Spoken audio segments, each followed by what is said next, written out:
नमस्कार, आप भारत लाइव देखना शुरू कर चुके हैं। भारत लाइव में आप पंचनामा देख रहे हैं। हमारे साथ आपके चिर परिचित डॉक्टर नमन मिश्रा मौजूद हैं, जहां जो है खबरों की चीरफाड़ होती है। और चीरफाड़ होती ही नहीं है, बल्कि इस तरह से उसका पूरा एनाटॉमी निकाल दिया जाता है, जिससे एक एक पार्ट जो है खबर का आपको सहजता के साथ जो है समझ में आ जाती है।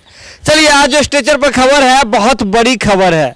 आप सरकार को लेकर के लगातार कमेंट बॉक्स में सवाल पूछ रहे हैं, और हमारे डॉक्टर नमन मिश्रा जो बीमारी जो है उसे ही पकड़ के ले आए हैं कि किस तरह से जो है सरकार में क्या कुछ होने वाला है आगे और कैसे होगा। कोई भी बात ऐसे ही नहीं कहते हैं कि हवा में ऐसे चिड़िया पकड़े और दे दिए, ऐसी कोई बात नहीं है। इसके पीछे जो है तर्क होता है। तो चलिए, आज जो स्ट्रेचर पे खबर है, तो बिहार सरकार जीत करके तो आई, जोड़ तोड़ करके सरकार तो बना ली, लेकिन उम्मीद तो कम लग रहा है। 5 साल वाली बात तो आप पहले भी कहते आ रहे हैं कि नहीं चल पाएगी, लेकिन 5 साल क्या, साल भर भी लग रहा है कि 6 महीना टर्म पूरा करेगी।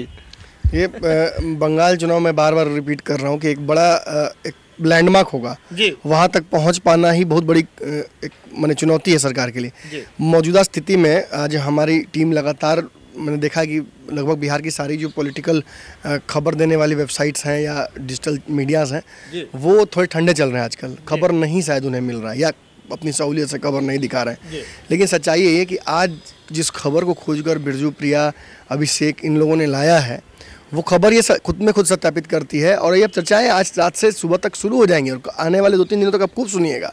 सरकार गिर जाएगी क्या, सरकार गिर जाएगी क्या, यही कहीं ना कहीं स्थापित करने के लिए हम ये वीडियो बनाए हैं। और ये वक्त के पहले का वीडियो है, इसलिए कमेंट में तो आप गाली दीजिएगा ही दीजिएगा, लेकिन 2 दिन बाद कहिए कि नहीं आप सही थे, तो खैर उसकी फर्क नहीं पड़ती है। हमें जो बधाई से ज़्यादा इन सब चीज़ों का आदत लग गई है। लेकिन 2 दिन बाद अच्छा लगता है जब लोग कहते हैं नहीं आप ही सही थे, बाकी लोग गलत है, तो वो अच्छा लगता है। आज बड़ी खबर ये है कि सरकार अघोषित छुट्टी पर चली गई है। सारे विभाग के मंत्री, यहाँ तक कि जो 2 लोगों को पहले ही बार मौका मिला है उप मुख्यमंत्री बनने का भाजपा की तरफ से, उनमें भी बहुत मैंने इंटरेस्ट नहीं दिख रहा है, अपने ऑफिसेस में नज़र नहीं आ रहे हैं, सारे ऑफिसेस में ताला लगा हुआ है। ऐसी परिस्थिति में एक सवाल तो खड़ा होता है कि आखिर जब हर सप्ताह मीटिंग होती थी कैबिनेट की, नीतीश जी इतने रिलक्टेंट क्यों हो गए हैं, अपने लोगों के साथ मीटिंग क्यों नहीं कर रहे हैं? इसके पीछे कारण है। देखिए, परसों से हमने पंचनामा की जो किस्त है वो फिर से शुरू की है। परसों पंचनामा के दौरान मैंने दर्शकों को बताया था कि नीतीश कुमार शक्ति संचय की स्थिति में चले गए हैं, और अब वो अपनी शक्ति को परसेंट के हिसाब से जोड़ रहे हैं, वोट के हिसाब से। और इसी कड़ी में 5% से लेकर थोड़ा ज़्यादा कुछ है, कुछ वहाँ कोई जो समाज के लोग हैं उनको अपने साथ जोड़ने की कवायद में वो लग गए। इससे पहले उन्होंने मांझी जी को जोड़ा था, और आने वाले समय में आप देखिएगा कि एक पुराने सहयोगी उनके हैं अरुण कुमार, जो कि जहानाबाद के एमपी थे, वो भी धीरे धीरे अब खबर आई कि वो भी जी नरम पड़ गए, वो भी सॉफ्ट हो गए हैं, और वो भी नीतीश जी से मिलने जा रहे हैं, और आगे चल के 10-12 तारीख तक की स्थितियाँ क्लियर हो जाएंगी। लेकिन इन सब पर हमने कुछ बातें कही थी आपको कि एक तरह नीतीश कुमार इस तरह से अपनी ताकत बढ़ा रहे हैं, वहीं भाजपा भी अपने कान खड़े की हुई है। सुशील मोदी को साइडलाइन करके नीतीश कुमार को एक बड़ा झटका दिया गया था, इनसाइडर खत्म हो गया। अब वो भाजपा क्या प्लानिंग कर रहे हैं नीतीश को लेकर, वो बाहर दिन नहीं पता चलेगा उन्हें।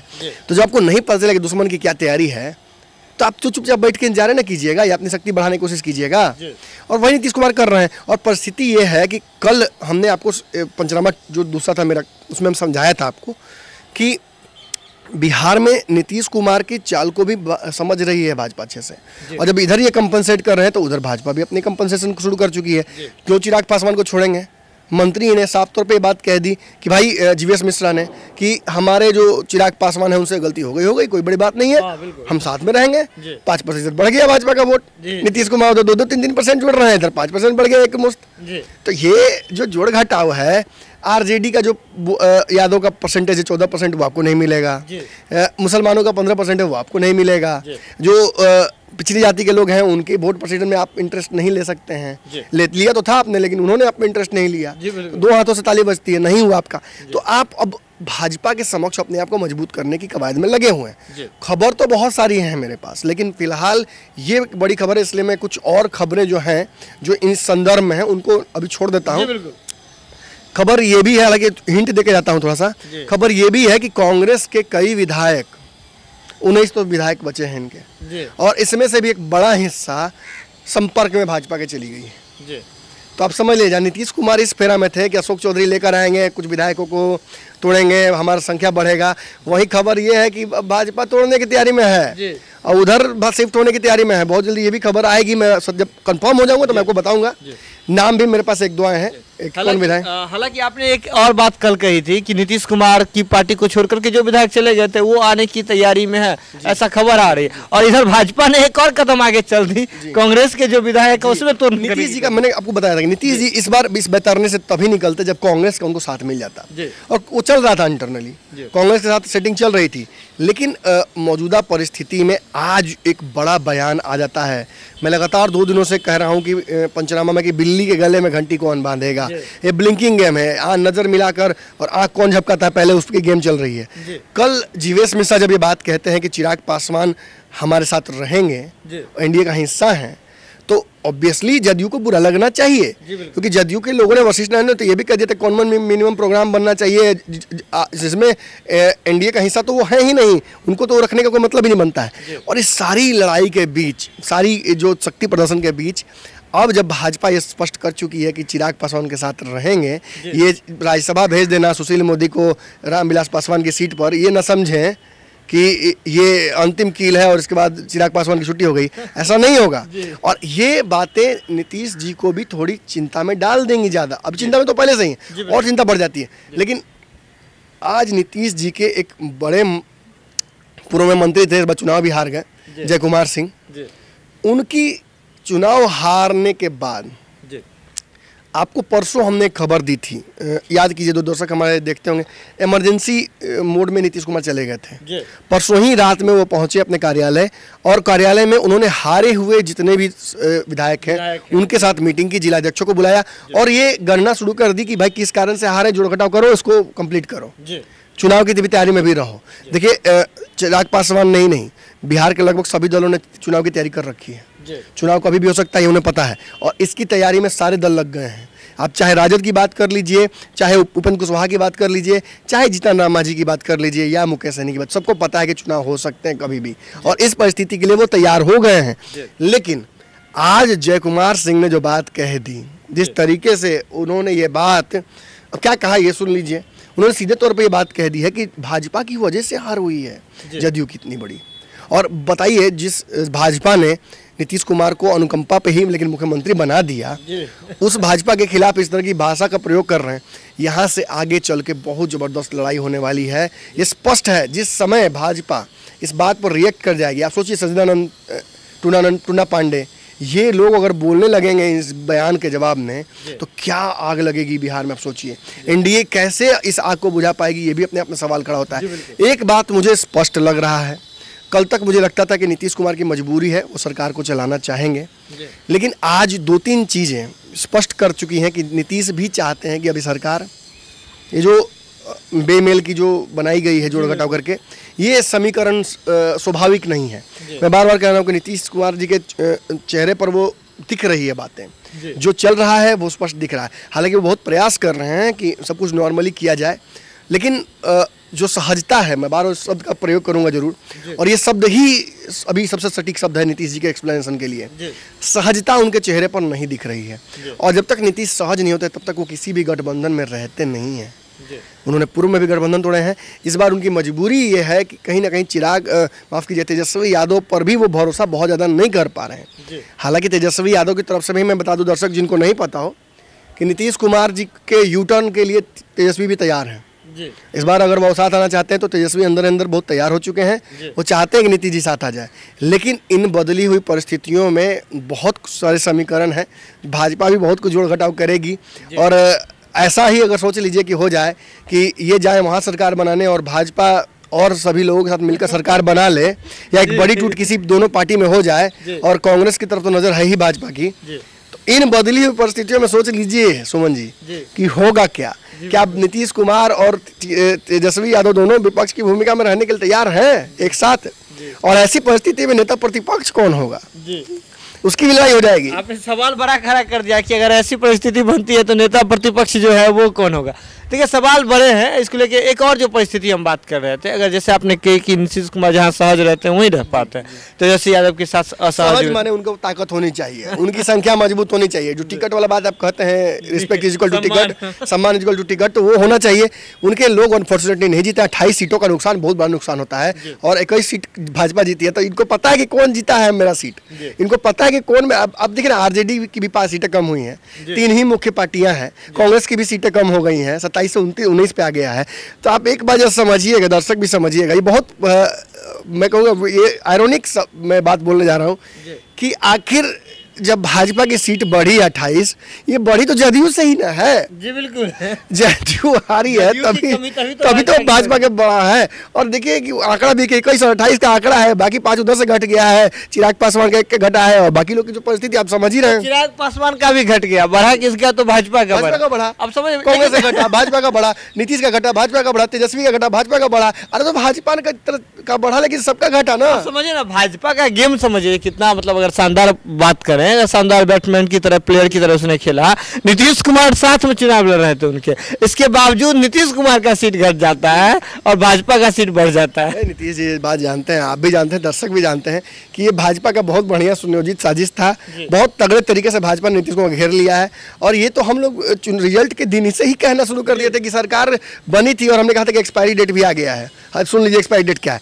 अब इन परिस्थितियों में 2-3 सवाल खड़े होते हैं। एक कि नीतीश कुमार के मंत्री ने जब ये बात, पूर्व मंत्री ने और वर्तमान के एक अच्छे कद के नेता हैं, जब उन्होंने ये बात स्पष्ट कर दी, उनको मंत्रालय में जगह नहीं मिली। अभी नीतीश जी के पास MLC का कोटा है, दे सकते हैं लोगों को। नीतीश जी के एक मंत्री का विकेट पहले ही गिर चुका है, मेवालाल का सेवा समाप्त हो गया है। तो ऐसी परिस्थिति में सवाल तो ऑब्वियस है कि नीतीश कुमार के मंत्री जब ये कह देते हैं कि भाजपा ने हमको हराया है, चिराग पासवान के साथ देकर भाजपा गलती कर रही है, भाजपा ने चिराग पासवान को हमारे खिलाफ साजिश के तहत भेजा, तो अब तो मतलब अरे भाई सभी को पता है कि जब किसी व्यक्ति की शादी होती है तो बच्चे होंगे, लेकिन उसकी प्रक्रिया नहीं समझाई जाती है। अब ये जो प्रक्रिया समझाने का काम किया जा रहा है बिहार की राजनीति में, खासतौर पे एनडीए में, कल वो कहते हैं कि नहीं चिराग है, आज ये कहते हैं नहीं चिराग नहीं, भाजपा ही हरवाई है हमको, चिराग तो माध्यम थे। मतलब सब जो लोग जानते हैं कि होगा क्या। अब बस प्रॉब्लम है इस बात का है कि ये जो बेमेल शादी का बच्चा होगा वो कैसा होगा। अब ये सरकार जो है वो बच्चे की तरह ही है, कितना दिन सर्वाइव कर पाएगी। तो कहीं ना कहीं आप देखिए जो भी परिस्थिति बिहार के भीतर बन रही है, इसके साथ ही हम आपको एक और बड़ी खबर बता दें जो भारत लाइव की टीम पहले ही आपको दिखा चुकी है कि किस तरह से आज जो है पूरे बिहार में अगर मंत्रियों की बात करें तो स्वघोषित छुट्टी पे ही चलेगा। बिल्कुल सरकार इमरजेंसी में चल रही है, लेकिन सरकार इमरजेंसी में चल रही है, सरकार चलाने के लिए विधायकों की जरूरत होती है, मंत्रियों की जरूरत होती है। यहाँ विधायक में भी तोड़ मरोड़ दिख रहा है। मैं बता दूं सुमन की आने वाले 10 दिन ना बहुत महत्वपूर्ण है। हो सकता है कि बंगाल चुनाव तक इंतजार भी ना करना पड़े, ये महीना बड़ा भारी पड़ जाएगा। 2020 आपको पता है ना कैसा है, आपको तो पता ही होगा कैसा है। जाते जाते बहुत कुछ लेके जाएगा, तो अंतिम हो सकता है कि ये एनडीए की सरकार भी लेके चला जाए। लेकिन खैर बहुत सारे और भी समीकरण हैं जिनको देखना पड़ता है। एक बात जरूर है कि आज से हमने जब ये खबर कर दी तो अब बिहार के अखबारों और बड़े बड़े मीडिया हाउसेस में चर्चाएं यही होंगी कि सरकार किस दिन गिरेगी, सरकार गिरेगी, बस यही खाली खबर दिखिएगा। हमने क्योंकि कह दिया आज, तो ये 2 बातें मैं यहाँ से कह के कंक्लूड करना चाहूँगा अपनी बात। एक तो नीतीश कुमार की असहजता स्पष्ट कर चुकी है कि ये सरकार लंबी नहीं चलेगी। भाजपा चिराग पासवान को लेकर, अपने एजेंडे को लेकर, अब देखिएगा किसान वाला जो मुद्दा है, राम मंदिर का जो मुद्दा है, इन मुद्दों पर भाजपा एग्रेसिव राजनीति करेगी।